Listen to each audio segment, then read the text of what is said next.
Hi everyone, welcome to Tom's Dojo. I'm your host, Tom Carroll. Today, this is going to be a very short video because I want to share 3 tips with you. The first is, how do you cut a sourdough boule like this so that the toast fits in your toaster and it's convenient to store it? The second, I want to share with you a tip for storing sourdough bread so it's always fresh when you want it. And finally, and perhaps the most important tip, how to share your bread with those who you care about in an attractive way. Let's get to it. Here we have a couple of sourdough loaves that I just made last night. And this one is beautiful. I'm going to give this away to a friend. And I want to share with you how I'm going to package that up and what you can do to do the same. And then the family's going to eat this one.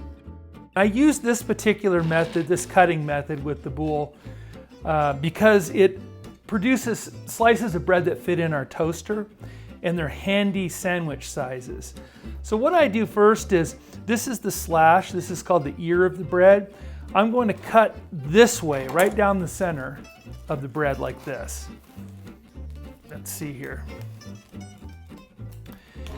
I use a very sharp knife, a serrated knife for bread, and this is made by Victorinox. I'm not endorsing this necessarily, but I'm just telling you that this has been an effective knife for cutting bread.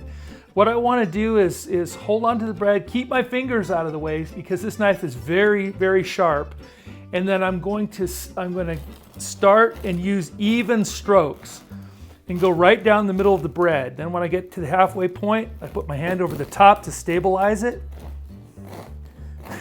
This is my favorite part of the cutting process. And the reason why is it's kind of the reveal. It gets to show what it looks like inside the bread.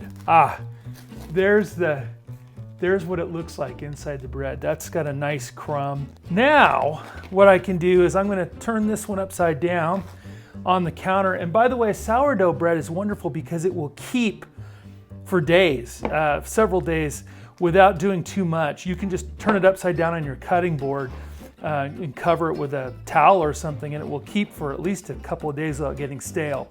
But here's what we do. So I'm going to cut it, I'm cutting it this way. And again, I'm going to make this into small pieces. This is the end piece. And I like to just gnaw on that with a little butter. Okay, so I'm just cutting smoothly and taking long strokes like this and making the pieces the same size, making them uniform. But look how easily that cuts. And this is partially the knife and the cutting technique.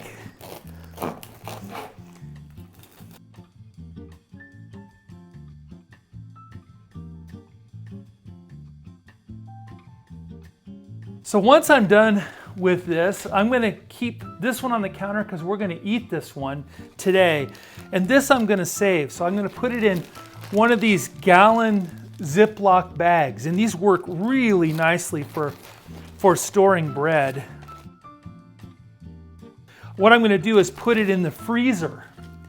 And I'll freeze this bread for when we need it. In the morning, we'll just go into the freezer and then pull out a slice of this bread, put it in the toaster, and it thaws and toasts perfectly. All right, so there we go. This is gifting the bread. So what I did is I purchased a series of these bags with a cellophane top and then a paper back. And it comes with these nice stickers that say handmade for you. And those are for closing this up. So I'm going to show you what I do. We're going to give this loaf of bread away to a neighbor.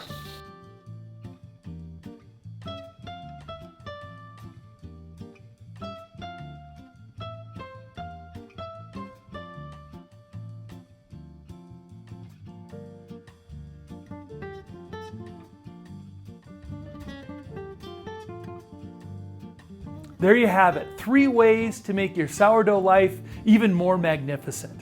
A way to slice your bread so that you have pieces that fit nicely into your toaster or into your mouth.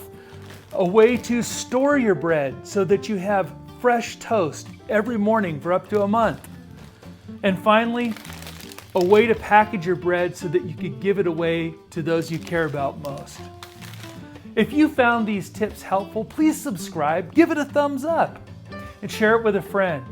If you have any suggestions yourself or some good sourdough tips, please leave them in the comments below.